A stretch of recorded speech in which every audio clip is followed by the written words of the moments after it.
எப்படி இருந்தனா அட இப்படி மாறிட்ட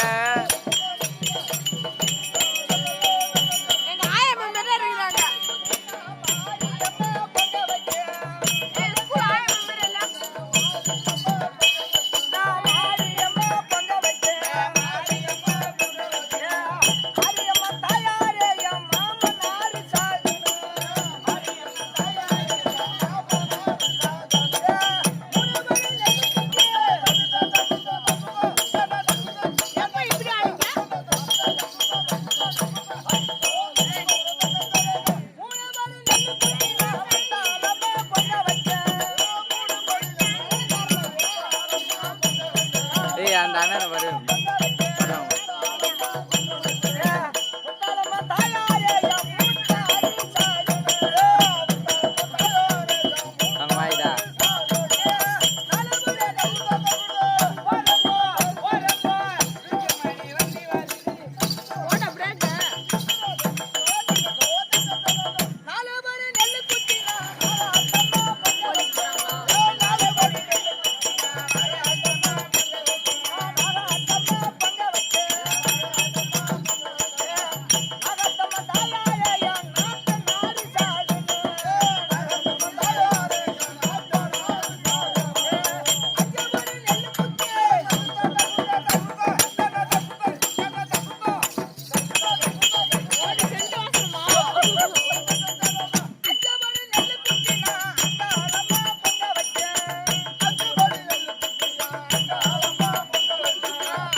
இந்த ஊரை கெடுக்க வந்தியா?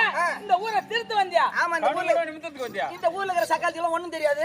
நான் தான் கெடுக்க வந்தேன். ஏய், நான் என்ன சொல்றேன், ஒரு பொண்ணா பிறந்தா உள்ளூர்ல கொடுப்பாங்க, வெளியூர்ல கட்டி கொடுப்பாங்க. அப்படி கட்டி கொடுத்தாலும் மாரியம்மன் முன்னாடி போயிட்டு மாரியம்மன் தாயாரு, நானு, என் வீட்டுக்காரரு, என் மாமனாரு, என் மாமியாரு எல்லாம் நல்லா வாழணும் அப்படின்னு வேண்டுவாங்க. நீ என்ன சொல்ற? மரக்கா நெல்லை குத்தி மாரியம்மன் தாயாரு யாரு 3 லட்சம் 4 லட்சம் செலவு பண்ணி கல்யாணம் பண்ணி வச்சாங்க. அவங்க வயசானவங்க, அவங்க 4 லட்சம் 5 லட்சம் செலவு பண்ணி கல்யாணம் பண்ணி ஒண்ணு பொண்ணுக்கு அந்த நக்கியத்தை போயிட்டு சாகணும்.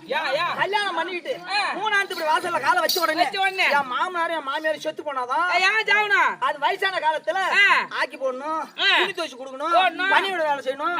அதனால அவன் செத்து விட்டானா நானும் என் மாமனார் நானும் என் புருஷனும் சந்தோஷமா இருக்கும். ஓ, அவன் மாமனார் மாமியார் செத்துட்டா துணிமணி துவை வேற இல்ல. மண்டபல கை வைக்கிற அப்படி மாமனார் மாமியார் செத்துறணும் அப்படின்னு சொல்றேன். அதனால 4 படி நெல்லு குத்தி நாகத்தம்மன் தாயாரு நாத்தனார் சாவணும். இது எந்த நான் என்ன சொல்றேன், அடுத்து பொண்ணா பிறந்தா இங்க இருந்து வேற வீட்டுக்கு பொண்ணு கட்டி கொடுத்துருவாங்க. அது வேற வீட்டுக்கு போற பொண்ணு, அது ஏன் சாவணும்? அடுத்து வீட்டுக்கு போறவன் சும்மா போவா, இங்க இருந்து வீட்டு போகும்போது பண்ட பாதி நகை பாதி நட்டு பாதி அது அதுலயும் பாதி பாதியா பிரிச்சுட்டு போடுவான். ஓ, அதுல பாதி இதுல பாதி அதுல பாதி இதுல பாதி எல்லாத்தையும் பிரிச்சுட்டு போவான். ஏய், ஜாமான்ல ஆமா நகை நட்டுல பாதி பாதி பிரிச்சுட்டு போயிடுவாங்க. விரிச்சோன்னு போயிடும். அதனால நாத்ரா சாவணும்.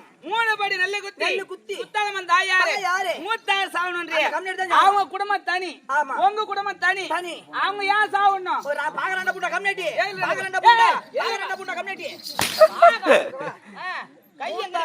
மூத்தார் கோயந்தாரும் ஒரே வீட்ல இருந்தா மூத்தாரு செத்து விட்டா அந்த சொத்து பூரா எனக்கே சேரும். நானே வச்சுக்கிட்டு அந்த சொத்து புறம் உனக்கு ஆமா வந்து ஏறும் சொல்லி விளக்குமா.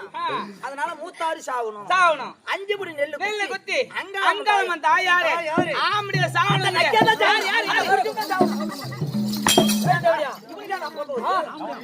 என்ன துரோகம் பண்ண என்ன வந்து சாவுன்னு சொல்லியா சொல்லியா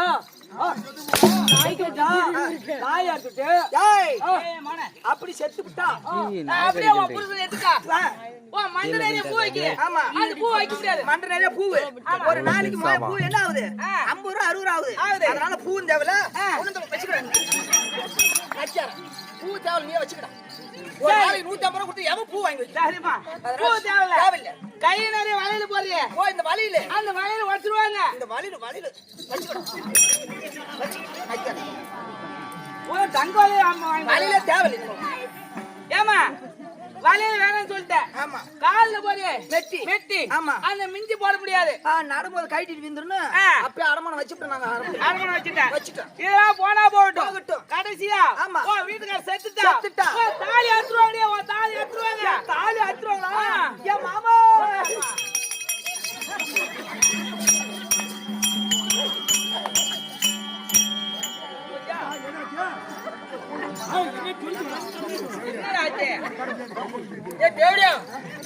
கண்டு போச்சா பட்டாச்சு வச்சுக்கிறேன். என்ன வச்சுக்கிறேன் இல்ல இந்த நக்கியாரு வலையில கடைக்கு போய் 5 ரூபாய்க்கு மஞ்சள் கத்து வாங்கி என் கயித்துல போடுவான். இவன் எப்ப சாவறது நான் எப்ப தாலி அறுக்குது. அது வந்து ஒரு 5 டன் வெயிட் இருக்கும். வச்சு முடியாது. அதெல்லாம் அறுத்து நுணுக்கி போட்டு சரி ஆம்பளைய செத்துட்டா பூ வைக்க முடியாது, பொட்டு வைக்க முடியாது, வலையில போட முடியாது, தாலி எல்லாம் அறுத்துருவாங்க. ஆனா கடைசியா ஒண்ணு சொன்னேன், காபடி நெல்ல குத்தி காளியம்மன் தாயாரு கள்ள புருஷன் வாங்கணும்னு. அந்த மகராஜ் தான் வாங்கணும். யாருன்னு கேக்குறியா? இந்த ஊரு எவன் செலவு பண்ணி கல்யாணம் பண்ணி வருவான்? இந்த ஊரு உப்பு தலைவரு அவர்தான் ராஜி. அவரை வச்சிருக்கா ஒண்ணு தேவை அது சண்டை காலையில பாத்துருவான். அது ஒண்ணு தேவையில்ல. இம்மாக்கள் இருந்தா போதும். எங்க அங்க போகுது கண்ணு செல்போன்டா செல்போன் வாங்கிட்டா போதும். அவரே டெய்லி ஏத்தி விட்டுருவாரு. எதுல இதுல ரீசார்ஜ் ஏத்தி விட்டுருவாரு. ரீசார்ஜ் ஏத்தி விட்டுருவாரு. வேலைக்கு போற நாளைக்கு வேலைக்கு போகலாம். வேலைக்கு போகலன்னு வச்சுக்க அங்க இருந்து போன் அடிக்கலாம். எப்படி? ஹலோ மாமா இன்னைக்கு ஒண்ணும் வேலை இல்ல சினிமாக்கு போலான்னு சொன்னா போதும். அப்படியே புல்லட் வண்டி எடுத்துட்டு வருவோம். புல்லட் வண்டி அதனால நானும் சொன்னேன் புல்லட் வண்டி எடுத்து அழுகாம குடும்ப உட்கார வச்சு இங்க இருந்து நாங்க கள்ளக்குறிச்சி தான் போவோம். ஏன் சாயங்காலத்து போனா அதெல்லாம் சும்மா கொட்டா. கள்ளக்குறிச்சியில ஏசி போட்ட கொட்டாது. எந்த தியேட்டர்ல? அது லேனா தியேட்டர். அப்படியே சில்லு சில்லுன்னு படம் பார்ப்போம். சில்லு சில்லுன்னு படம் பார்த்துட்டு மதியானம் ஆன உடனே மாமா பசி எடுக்குன்னு சொன்னா போதும். பசி எடுத்தா இப்படியே ஆத்து ஓரமா போனீங்கன்னா நீங்க போனா திண்டு வரீங்க. எனக்கு கிழக்குமான்னு கேக்குறேன். பசி எடுக்குறியா? அப்படி கிடையாது. உங்களாட்டாவது அது எனக்கு அப்படி கிடையாது. அப்படியே 5 ஸ்டார் ஹோட்டல் விட்டு போவாரு. சிக்கன் பிரியாணி மட்டன் பிரியாணி கலந்து கொடுப்பாரு. வகை வகையா சாப்பிட்டு அப்படியே ஏகேட்டில லாட்ஜ்ல ரூம் போடுவோம். அவர் மேல இன்னி படுக்க நான் மேல அவர் படுக்க வேலையை முடிச்சுக்கிட்டு அவர் வேலையை முடிச்சுட்டு அவரு வந்துருவாரு. ஏய் வா வேலை உன் வீட்டுக்கு நீ வந்துருவ. ஏய் உனக்கு கூப்பிடு புத்தி. ஏய் வேலை முடிச்சுட்டு அவரு வந்துருவாரு. நான் வேலை முடிச்சு வந்துருவேன். ஆக்க தேவையில்ல, அரிக்க தேவையில்ல, துணி துவைக்க தேவையில்ல, பனி விட எந்த வேலையும் தெரியாது. அந்த ஆம்பளை கம்மியா அடிக்கலாம் பாரு. 100 ரூபாய் அவனை கேட்டா 100 ரூபாய் கொடுத்தாரு. 100 என்ன ஆச்சு? உப்பு வாங்கலையா, மிளகு வாங்கலையா, பருப்பு வாங்கலையா, எண்ணெய் வாங்கலையா? அவன் கேட்பான் 100 ரூபாய் காய்ச்சி கொடுத்துட்டு 1000 கேள்வி கேட்பான். அதனால ஆம்பளை கம்மியா ஷாவணும். என் கள்ள புருஷ மட்டும் வாயணும். என் கள்ள புருஷ மட்டும் வாயணும். அது நாதரி முண்டா போன வருஷத்தோட. ஆமா சொல்லு. இந்த வருஷத்தோட ஆமா போன வருஷத்துல இருந்து இந்த வருஷத்தோட போன வருஷம் நல்லா இருந்தா. ஏன் நீ இப்ப கேட்டு போன கீஞ்சி போன? அந்த சக்காத்தி ஒருத்தி தான் பாரு. ஏன் கேட்டு போன கீஞ்சி போன? இது கீஞ்சி போய் வந்து பாத்துருப்போம். அந்த சக்காத்தி நாரி மாதிரி முண்டை ஒருத்தர் தான் பாரு. யாரு அப்படியா தேவடியா ஊர போனவன் அண்டன போனவன் கூட்ட போனவன் அல்ல இருக்கிறா பாரு. ஓ தங்கச்சி. ஏன் தங்கச்சி இல்லடா பஞ்சி குமார் தங்கச்சி. உன் தங்கச்சி தான். உன் தங்கச்சி தங்கச்சி இல்லடி. ஆமா பஞ்சுக்குழி எப்படி மலை மலை சுத்தினாலும் அதே மாதிரி நீ சுத்த வச்சுட்டான். ஏனே மாங்கட மாதாரி இந்த ஊரை கெடுக்க வந்தியா கெடுக்க வந்தியா அது உள்ள போய் மாதாரி மாங்க உள்ள போய் நான் போதுமாண்ணா